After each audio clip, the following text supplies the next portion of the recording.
Okay दोस्तों, आज मैं आपसे एक वार्ता करना चाहता हूँ। ये सबसे महत्वपूर्ण विषय ये है कि भारत में क्यों नहीं फैल पाया मसीहत। मसीहत भारत में क्यों नहीं फैल पाया, या कह लीजिए कि प्रभु यीशु मसीह का जो संदेश है वो पूरे भारत में अच्छा से क्यों नहीं फैल पाया।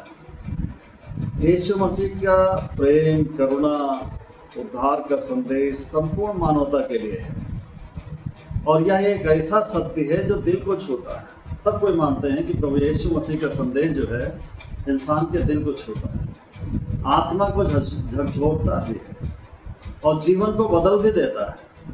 फिर भी भारत जैसे विशाल देश में, जहाँ ज्ञान, भक्ति और आध्यात्मिकता की गहरी प्यास है लोगों के अंदर, आप देखो तो धर्म के लिए, अध्यात्म के लिए लोग बहुत लंबी लंबी यात्राएं करते हैं। यहाँ तक कि आध्यात्मिक सत्य की खोज में लोग घर अपना छोड़ करके जंगल में चले जाते हैं, पहाड़ों पर तपस्या करते हैं। तो ये गहरी प्यास है लोगों के अंदर में। यहाँ तक कि बहुत बड़ा त्याग और बलिदान भी अध्यात्म के लिए लोग करते हैं। वहीं मसीही विश्वास आखिर इतना सीमित क्यों, अल्पसंख्यक वर्ग में क्यों आता है, जबकि इतिहास बताती है कि बहुत सारे और धर्म जो उसके बाद आए, बहुत सारी और शिक्षाएं जैसे इस्लाम है, वो बाद में आई, फिर भी वो उसका वर्चस्व इंडिया में देखने को मिलता है। आखिर ऐसा क्यों है? यहाँ सवाल सिर्फ धार्मिक नहीं है, बल्कि ऐतिहासिक और सामाजिक, आत्मिक दृष्टिकोण से भी महत्वपूर्ण है। इन तीनों चारों क्षेत्रों को हमें जांचना जरूरी है। इतिहास के सच्चाई को जब हम देखते हैं तो हम पाते हैं कि जब संदेश आया था प्रभु यीशु मसीह का इस भारत में जब संदेश आया, तो प्रभु यीशु मसीह के 12 चेलों में से पहला चेला वो थॉमस जो लेकर के आया था। जो थॉमस इस भारत में प्रचार लेकर के, प्रभु यीशु मसीह का संदेश लेकर के आया, और वो भी 50वीं सदी में लेकर के आया। अब आप सोच लीजिए कि कितने साल हो गए, 2500 से साल से ज़्यादा करीब हो गए, लेकिन संख्या जो मसीहियों की है मात्र 2 से 3% के बीच में है। आखिर क्या है? यीशु का सुसमाचार भारत में, जैसे मैंने बता दिया कि पहली सदी में आ चुका था। प्रभु यीशु मसीह का प्रेरित जो थोमा है, जिसको हम सेंट थॉमस के नाम से जानते हैं, वो दक्षिण भारत में आए और वहाँ उन्होंने कलीसिया स्थापित किया। परंतु इसके बावजूद यह विश्वास पूरे भारत में जड़ नहीं जमा सका, जबकि हिंदू धर्म हजारों वर्षों से भारत की संस्कृति में रचा बसा। इस्लाम भी यहाँ पर 7वीं सदी में आया और अच्छा खासा जड़ बना लिया। आखिर क्यों? क्योंकि इतिहास गवाह है कि भारत में धर्म वही पनपा है जिसे सत्ता का संरक्षण मिला है। राजाओं ने, साम्राज्यों ने, शासकों ने जिस धर्म को माना, जिस धर्म की व्यवस्था को अपनाया, उसी का उन्होंने प्रचार प्रसार किया और जनमानस ने उसकी स्वीकृति दी है।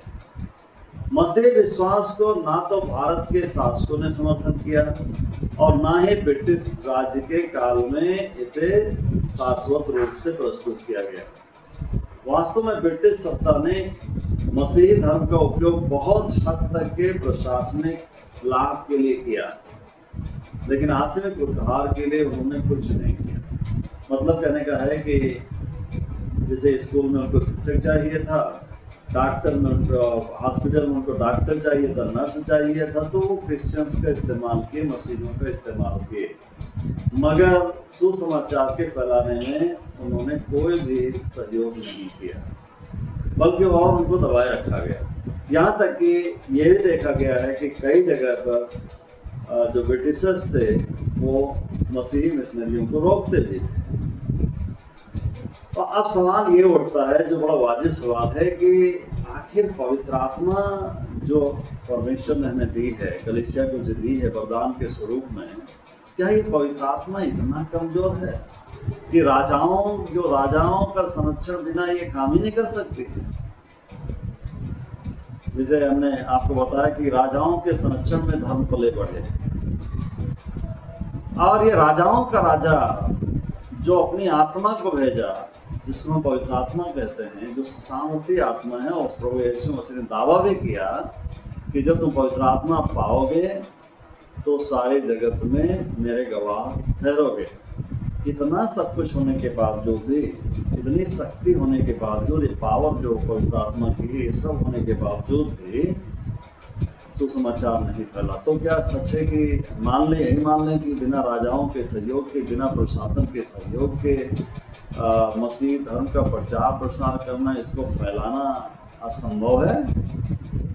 कई बार सवाल ये आपके दिमाग में भी आता होगा, मगर मैं कहूँगा बिल्कुल नहीं। पवित्र आत्मा का कार्य बलपूर्वक नहीं होता है और ना तो लोगों पर सत्ता के बल से प्रभाव डालता है और ना डर से लोगों को कहता है कि तुम प्रभु यीशु मसीह के संदेश को स्वीकार करो। वह केवल उन्हीं दिलों में कार्य करता है जो विनम्रता से सुनने को तैयार रहते हैं। इसलिए यीशु ने कहा था बहुत साफ लहजे में अपने चेलों से कहा था कि संकरा है वह मार्ग जो जीवन को ले जाता है, जीवन की ओर ले जाता है, उसमें बहुत कम है जो उस मार्ग पे चलते हैं। मत्ती रचित सुसमाचार के 7 अध्याय के 14 पद में यह बात है। सो पवित्र आत्मा की शक्ति विस्फोटक होती है, इसमें कोई इसको नकार कोई नहीं सकता है, परंतु उसका कार्य अक्सर करके चुपचाप, धीमा और भीतर से होता है, ना कि राजनीति से या प्रचार से या सामूहिक पहचान के माध्यम से पवित्र आत्मा का कार्य होता है।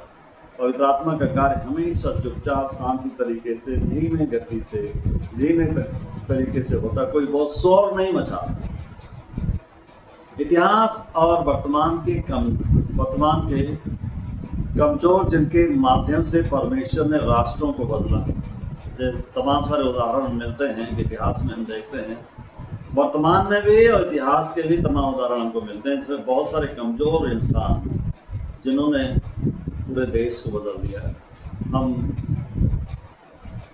21वीं सदी के पहले के इतिहास को अगर जो देखें तो तमाम सारे लोग मिलते हैं। जैसे सेंट पैट्रिक के बारे में कहा जाता है कि एक भगोड़ा दास था, लेकिन आयरलैंड को प्रभु के चरणों में ला। पूरा का पूरा आयरलैंड पहले विश्वास में नहीं था, एक जनजाति समूह है जो प्रभु यीशु मसीह के संदेश को नहीं मानते थे, मगर इनके त्याग और समर्पण में, पवित्र आत्मा की सहयोग में पूरे आयरलैंड को मसीहत में ला दिया।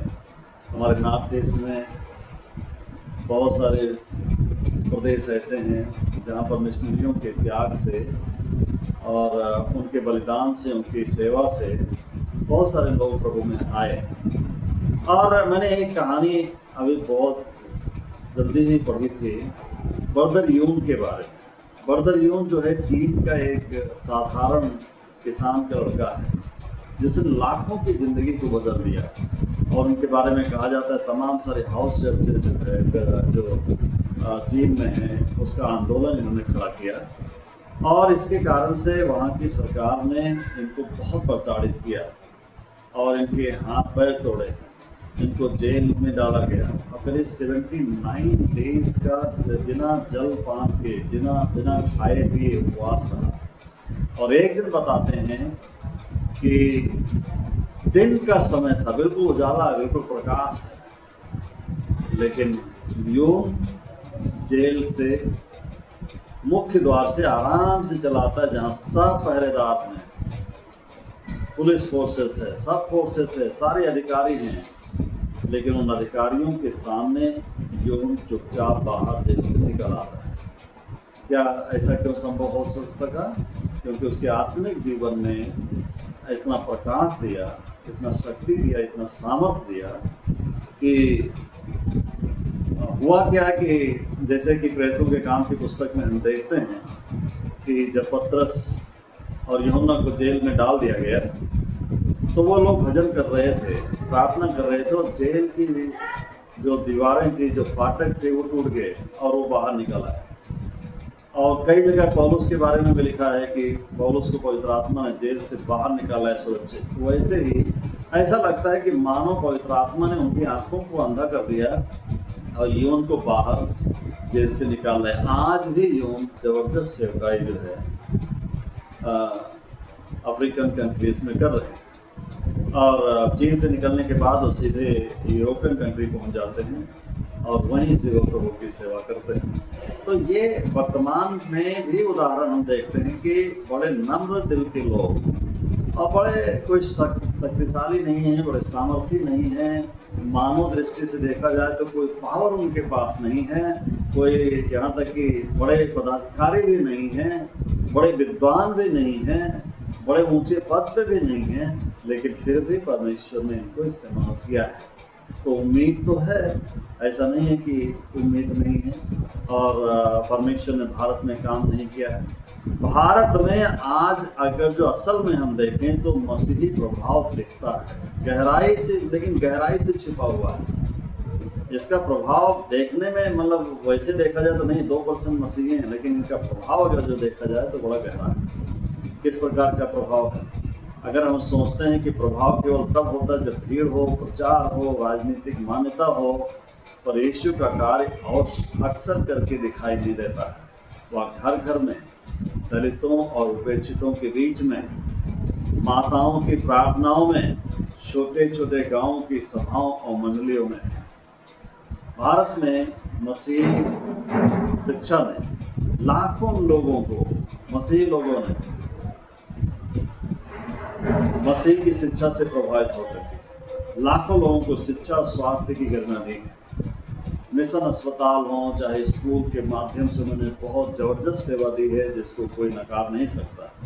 दलितों को, जनजातियों को पहली बार मानव कहलाने का सम्मान अगर जो किसी ने दिलाया है भारत के इतिहास में तो मसीहियों ने ही दिलाया है। इन्होंने कोई नारे नहीं दिए, बिना नारे के, बिना शोर के, बिना बाजे के, बिना काजे के इन्होंने मानव को मानव बनाया। तो अब क्या है?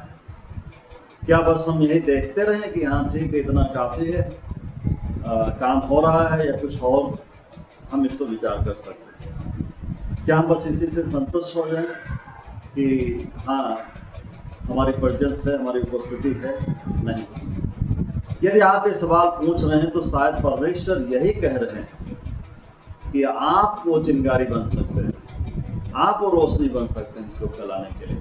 परमेश्वर को बड़ी भीड़ नहीं चाहिए, या एक तैयार दिल ढूंढ रहा है, तैयार दिल ढूंढ रहा है। यदि आपका दिल तैयार होगा तो आप प्रभु यीशु मसीह के संदेश को छिपा नहीं पाओगे, प्रभु यीशु मसीह के कार्य को अपने जीवन में छिपा नहीं पाएंगे। हम चाहेंगे तो नहीं कर सकते, क्योंकि वो पवित्र आत्मा का कार्य इतना जबरदस्त है, उसकी गवाही हमारे जीवन में इतनी, जीवन परिवर्तन की जो गवाही है, जो आशीषें हैं, जो हमारे हमको जो प्रार्थनाओं का उत्तर मिलता है, इसको हम छिपा नहीं सकते।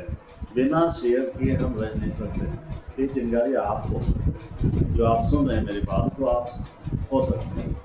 आप वीडियो बना करके अपने लोगों को प्रेरित कर सकते हैं, प्रभु यीशु की शिक्षा दे सकते हैं। आप बच्चों के माध्यम से बच्चों को सिखा सकते हैं तो प्रेम, प्रभु यीशु मसीह के प्रेम की कहानी। और आप कुछ भी ना करो तो एक जीवन जी सकते हैं कम से कम मसीह की शिक्षाओं का जीवित जागृत उदाहरण बन सकते हैं। तो ये इस तरह से भी हम प्रभु की सेवा कर सकते हैं। और आप इसमें अकेले नहीं, हमारे और आपके जैसे बहुत सारे लोग यही सवाल निरंतर पूछते हैं अपने आप से। तो जब सवाल आप पूछते हैं तो जवाब भी परमेश्वर देता है, उससे घबराता नहीं। तो निष्कर्ष क्या है? सच्चाई अक्सर चुप रहती है, पर वो बदलती सब कुछ है। चुप रहती है लेकिन सच्चाई ही सब कुछ बदलती है। इसलिए प्रभु ने कहा था सत्य को जानोगे तो सत्य तुम्हें स्वतंत्र करेगा। यीशु का संदेश भारत में आज भी प्रासंगिक है और अब भी लोगों को बुला रहा है। शायद भीड़ नहीं, शायद शोर नहीं है, लेकिन गहराई में एक क्रांति चल रही है। सवाल यह है कि दूसरे क्या कर रहे हैं। सवाल यह नहीं कि दूसरे क्या कर रहे हैं, सवाल यह है कि हम क्या कर रहे हैं वर्तमान। क्या हम तैयार हैं? यदि हम तैयार हैं तो पवित्र आत्मा एक लेवल से दूसरे लेवल पे ले जाने के लिए भी तैयार है। तो हमारी आपके लिए यही दुआ है कि निराश न हो, परेशान न हो इस सवाल से। ये सवाल वाजिब है कि सत्ता के संरक्षण में धर्म पलते बढ़ते हैं, लेकिन हमें कोई संरक्षण नहीं है, लेकिन एक ही चीज़ का संरक्षण है, वो परमेश्वर का। और यदि हम वो संदेश को जीते हैं तो याद रखिए कि एक चिंगारी बहुत है, एक चिंगारी बहुत है। अगर जो हमारे अंदर परमेश्वर का प्रभाव है तो वो प्रभाव की चिंगारी बहुत है, वो बहुतों के जीवन में बहुत बड़ा क्रांतिकारी परिवर्तन ला सकता है। बहुतों की जिंदगी को राख से लेकर, राख से उठा करके महिमा में स्थान पर पहुंचा सकता है, बहुतों की जिंदगी को बदल सकता है। बस हमें प्रभु यीशु मसीह के संदेश को अपनाना है और जीना है। परमेश्वर आप सबको आशीष करे। बहुत